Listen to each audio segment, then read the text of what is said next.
May I extend a very warm welcome to you indeed on behalf of Farming and Connect to our conference today, which really is to take a forward look at the policy and economic climate taking us forward to 2020.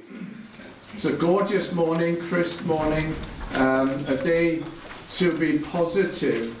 I just want to leave you with one statistic right at the start, which has struck me to do with agricultural policy and response and direction of farming. And maybe quoting as a Nuffield farming scholar and having regular contact with farmers in the Antipodes and worldwide, in 1983, when milk quotas came in, the Republic of Ireland were producing 5 billion litres of milk. In the same year, New Zealand were producing 5 billion litres of milk. Currently, the Republic of Ireland are still producing 5 billion litres of milk. New Zealand are producing 18 billion litres of milk. And really, what we want, and I would like some signals from the reforms, is to free up and really to provide opportunity to take the industry forward. Anyway, without much further ado, I would really like to invite the Minister, Deputy Minister Alun Davies, to address the audience and give you some signals of the future directions. Diolch i ti, diolch yn fawr am dy groeso, dwi'n gwerthfawrogi, a dwi yn falch i bod gyda chi y bore yma. Dwi'n mor falch hefyd i gweld gymaint ohonoch chi yma. Mae'r pwnc ni'n trafod hefyd un o'r pwnciau dwi'n credu fwy o bwysig dyn ni'n wynebu fel cymuned a hyn o bryd, a dwi'n mawr yn gobeithio mi gewch chi diwrnod arbennig o dda o drafod hefyd. It's good to be here. I'll say it outside, I'll be more than happy to take some questions at the end. Those of you who've heard me speak before will know that I will always refer to CAP reform because it's what quite literally sometimes keeps me up at night. But I don't want to be imprisoned by it. I think it's important that when we're discussing where we are at the moment in farming and agriculture, but we actually look, we establish, we understand the context where we are, but we always keep our eyes very firmly on the future. And you know, I've spoken at a number of different meetings since Christmas, trying to discuss and also to stimulate debate on CAP. We've got a consultation, as people will be aware, as a government open for another 2 months until the end of March. I'm very, very anxious to stimulate as wide a range of debate on CAP as is possible within Wales, and just to think hard about how CAP will create the new CAP will create the sort of legislative, statutory and financial framework for us to plan the development of the industry into the next few years. And I hope that we'll see all those challenges and changes as not a negative, but as a positive, because change will always bring with it opportunities. And it is those people, those farmers, who are willing to grasp that change and think positively about how it might work for them, that will be the best prepared, best able to cope, and therefore most likely to succeed in the future. What we have to do, I think, and I say as a community, and I try to use the word community rather than simply industry, because the community in Wales is a very important thing to us. And I hope that as a community, as this, as a nation, we will be able to think hard about the future shape of agriculture and the future shape of this industry, how it underpins the living, vibrant communities of rural Wales, and how it contributes to our overall sense of national identity. It's more than simply an industry, it's an industry that underpins large parts of Welsh life. And it's important, I believe, that we have a partnership, and a real partnership. Do you know, one of the things that infects Cardiff Bay sometimes is a lot of jargon and meaningless talk, and partnerships is one of those words that always drives me mad when I hear it. When I say partnership, I don't mean government telling people what to do, and I don't mean people coming to government and grizzling about what government's asked them to do. I mean a positive partnership for the future. I don't mean partnership as lobbying, and I don't mean partnership as government being dictatorial. What I want to see is a real, vibrant partnership. I want to see a partnership that sometimes requires a strong will to make it work, and also telling people things that perhaps they don't always want to hear. Our partnerships involve leadership on all sides. You cannot lead unless you're prepared to be honest with the people who sometimes elect you, and honest with the people you seek to represent. And part of that honesty, if you like, is sometimes saying the things that you know people will not want to hear. We have to be honest with ourselves. It can sometimes be tough, but we have to have a confidence in ourselves as well, to be honest and to recognise that true partnership involves taking things forward and doing things together. I hope that as an industry we can work in partnership with government and with people across the whole of Wales. And as I say, partnership does mean bringing forward new ideas on how things might be done differently and better, and people listening, and listening in a positive way. At the moment, when we look at the industry in Wales, we know the overall shape of the industry. We know that Welsh agriculture is dominated by 3 sectors, and we know that these 3 sectors together represent over 70% of agricultural output. Commodity prices in these sectors have been strong in the last year, and the average farm gate price all has been higher as well, all of which is good news. And there is, I believe, confidence returning to the industry, mainly as a result of higher market prices. But we also know that the cost of key agricultural inputs from animal feed, fertiliser, fuel are still high, and as a consequence, the margins remain tight. And this, we know, means that many farmers are far too reliant on CAP payments. When I talk about CAP, we know that the CAP is essential to future prosperity of rural Wales. We also know that something like 80 to 90% of farm incomes in Wales are made up of CAP payments. And that means that radical change to CAP will place the future viability of many farm businesses in jeopardy. However, there is going to be change. I've argued already in discussions with the European Union that I believe in more gradual change, providing farm businesses with a maximum period of adjustment. But let me say this, I say that sometimes in Brussels and people hear me. When I say that in Wales, people hear the word gradual, but they don't always hear the word change. We have to listen to both words. We have to plan for change, and knowing that the only inevitability about the future is that it won't look like the present, and it certainly will look nothing like the past. During the CAP negotiations that lie ahead, I will be doing my utmost, and I will ensure that Welsh views are taken into account. I attend, as people know, I attend all council ministers' meetings on agriculture. I've met with the Commissioner on a number of occasions, and he will be attending this year's Royal Welsh Show. We are working well as a team. We are working well to ensure that Welsh views are heard, and that Welsh views are heard throughout the debates taking place. That is why the consultation that we launched before Christmas and was ending and will be ending on the 31st of March is so important. I hope that it's going to be in everybody's interest to work towards an industry that will have a greatly reduced dependency on subsidy and many of the support mechanisms already in place through the Rural Development Plan.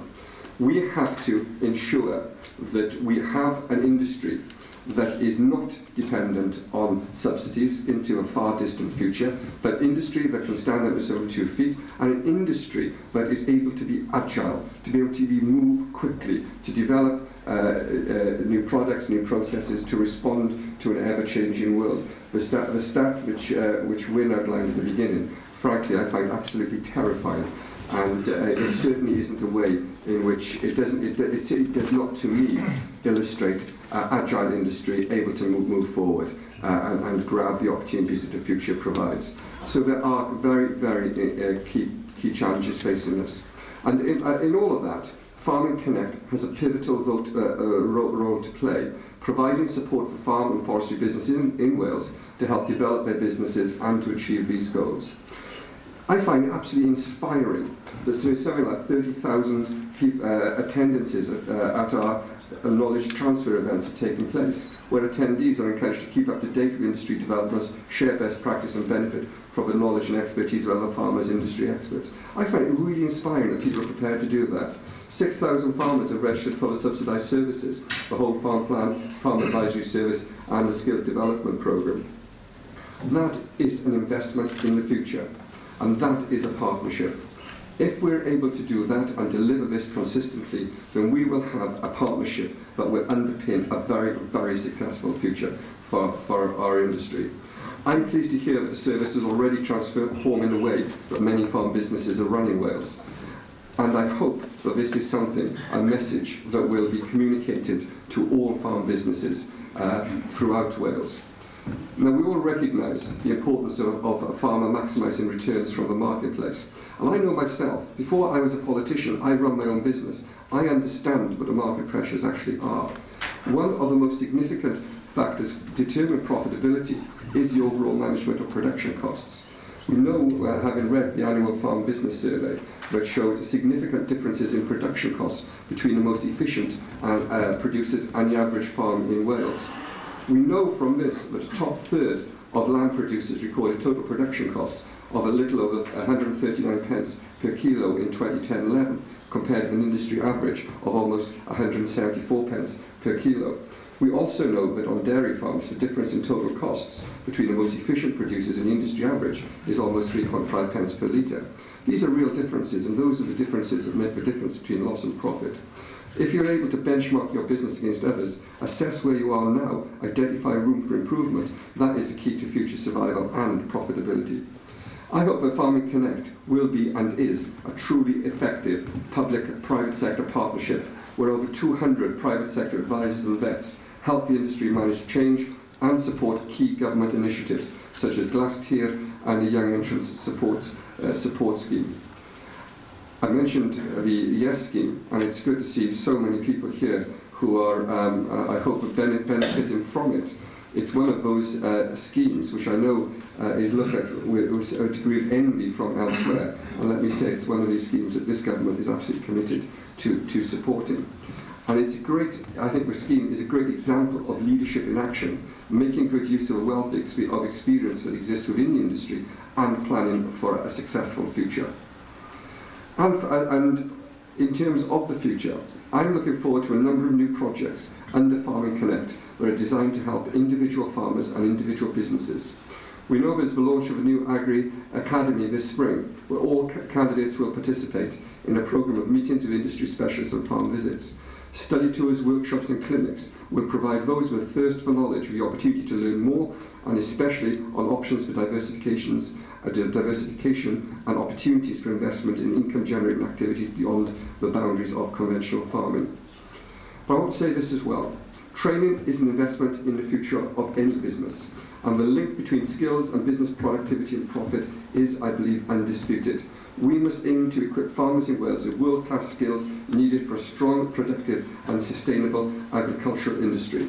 Skills will address the key priorities and drivers in the sector, from food security and feeding a growing population, balanced with managing the environment on behalf of the people of Wales and beyond. Farming Connect's Knowledge Transfer Development Programme is already delivering a wide range of services across all farm sectors. Ensuring a cohesive and joined-up approach, I hope that this will help farmers balance the needs of environmental sustainability with efficient and profitable production. The first tranche of Farming Connect Business Club meetings have already attracted considerable interest from farmers. Productive discussions on a range of financial issues such as euro exchange, investments and benchmarking have all taken place, issues which affect farmers where it matters most. Farming Connect has also introduced a number of additional services and more planned for the spring. Merched y Maes is a new dedicated support service for women, key influencers and investors and innovators in many farm businesses, providing them with access to the latest knowledge, information and research at times and locations that fit in with their commitments. And let me say this in closing. The most successful farmers are those which take an unashamedly entrepreneurial approach. That is true in all businesses and in all industrial sectors. If you look, or anybody takes a look, at businesses that succeed and businesses that fail, there is a common theme. Businesses that succeed invest in the future. And that simply isn't a hard investment in hardware or stock. It's investment in people as well. It's investment in thinking about the sort of business and the shape of the industry in years to come. Farming is clearly a commercial business and not simply a way of life. And in all commercial ventures, standing still is simply not an option. When you stand still, other people will move forward. Your relative position will be that you move backwards. Standing still is never a plan for the future. Ongoing development, efficiency, sustainability and growth are goals which all have to be consistently strived for if we have to have an ambition.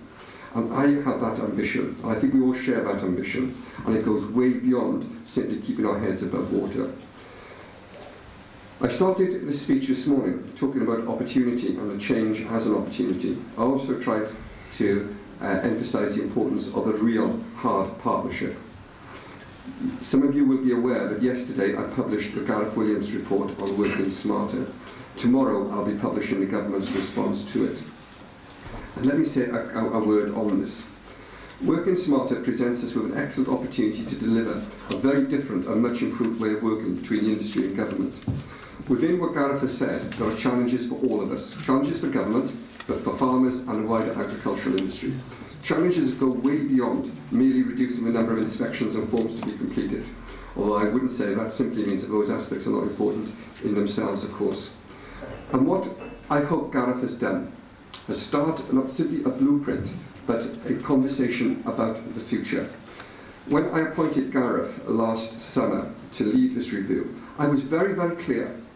I wanted to take not simply a view, as we've done in the past. All too often, we've simply talked about red tape and regulation simply as being a negative, and also as being a means of reducing the number of forms we fill in. Yes, fine, we can do that. We can always do that.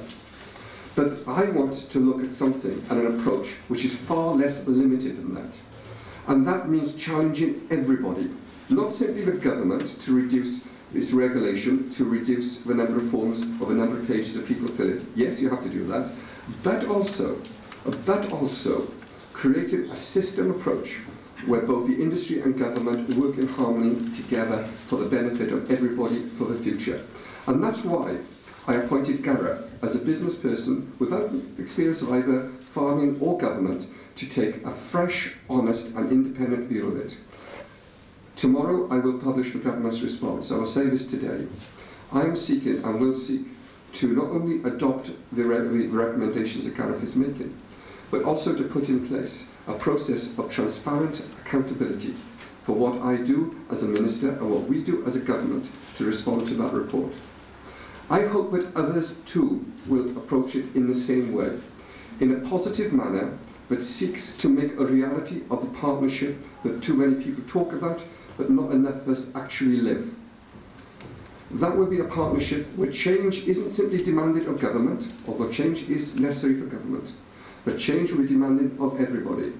Together, if we accept this challenge, we have an opportunity today to shape and create an industry that will not simply be profitable in itself as individual businesses and individual enterprises, but will underpin and deliver prosperity for rural Wales. In the next month or so, we're going to begin very detailed discussions on the future of CAP. My focus and a lot of my energies are going to go not simply to Pillar 1, which is where the CAP debates always end up, but also into Pillar 2. Because by doing so, we can think hard about how we want government to act, what the role of government can and should be, and how government can work together with yourselves to shape the future of this industry.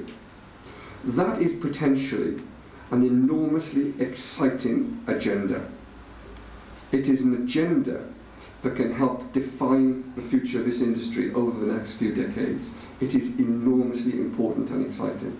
I hope it's an agenda that we can agree on and that we can go forward on together.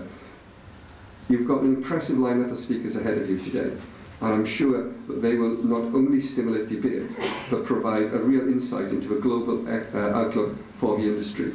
I look forward to listening to what your discussions have been today. I've got to return to Cardiff quite soon. We've got a meeting with the Irish Government at lunchtime to talk about, not talk about CAP actually, to talk about structural funds and working together. And this afternoon, of course, we have the Assembly meeting itself. But let me say to you, although I will need to leave, I will not be leaving by simply walking away. I will be thinking about what you're doing today, and I'll be very, very anxious to hear tomorrow about what we can do together as a partnership, the industry and government and Wales working together to deliver a very, very good future. Thank you very much.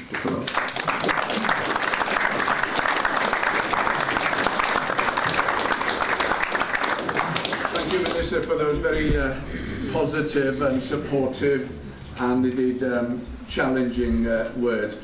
We have time for 2 questions. One here, sir. Hello, Edward Chapman from Montgomeryshire. You haven't mentioned Gloucester today, which I've told you in the past is not very well supported by farmers. Looks like less than 10% of the farmers are signing up to it at the moment. Can't it be altered that it can appeal to the other 90%? I'm going to make a statement on Gloucester later today. Hopefully we'll make a statement after lunch on it, on the take-up and on how I intend to take it forward into the future. Let me say a couple of things. I quite deliberately emphasise Pillar 2. I've always made it very, very clear that I want to see agri-environmental schemes introduced through Pillar 2, where the farming community has compensation and has a means of gaining financial support to deliver the environmental protection, environmental goods, as you call them, that the taxpayer demands and I think is of intrinsic value to the community. Gloucester has been reviewed on a number of occasions.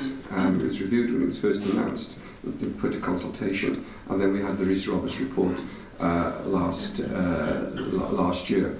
All of those reviews and all those consultations and recommendations were demanded by the industry itself. And of course, the recommendations were designed themselves. This is before my time, so it's not in my own interest to simply sort of defend the predecessor.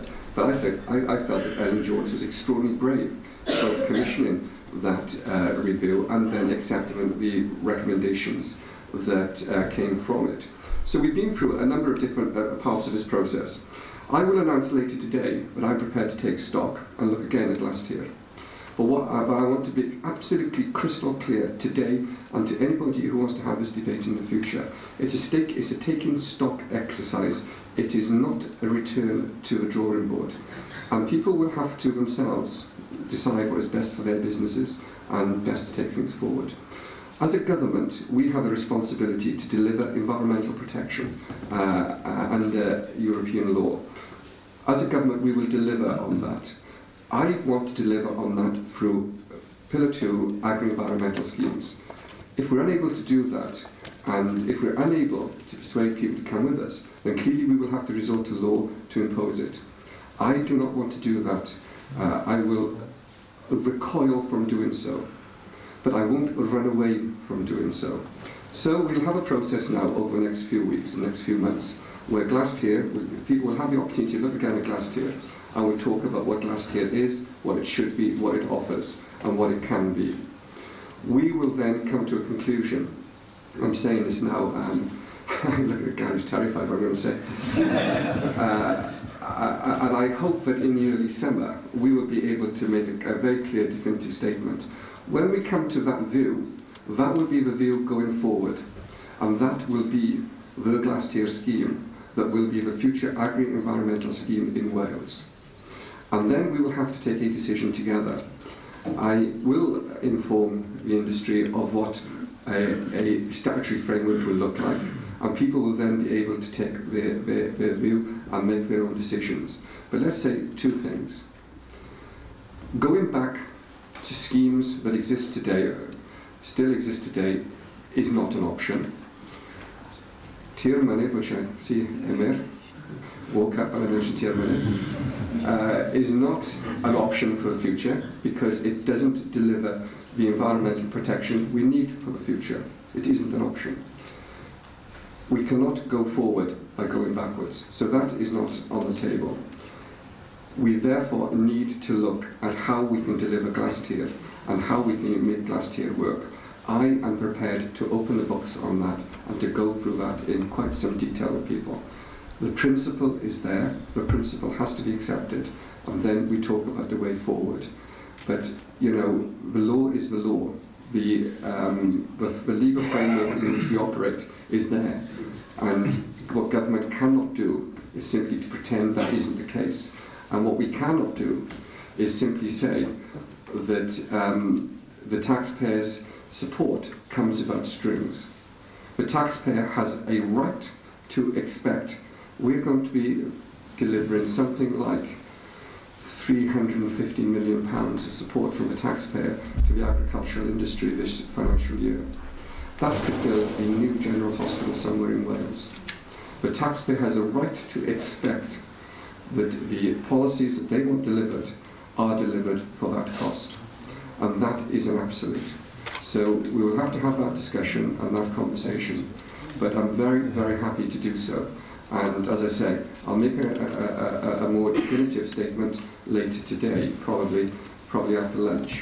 And when we make that statement, I'll be making it very, very clear.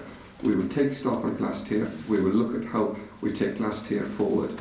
But we have a very, very clear statutory framework in which we operate. There is a very, very clear demand from the taxpayer for value for money and for environmental goods.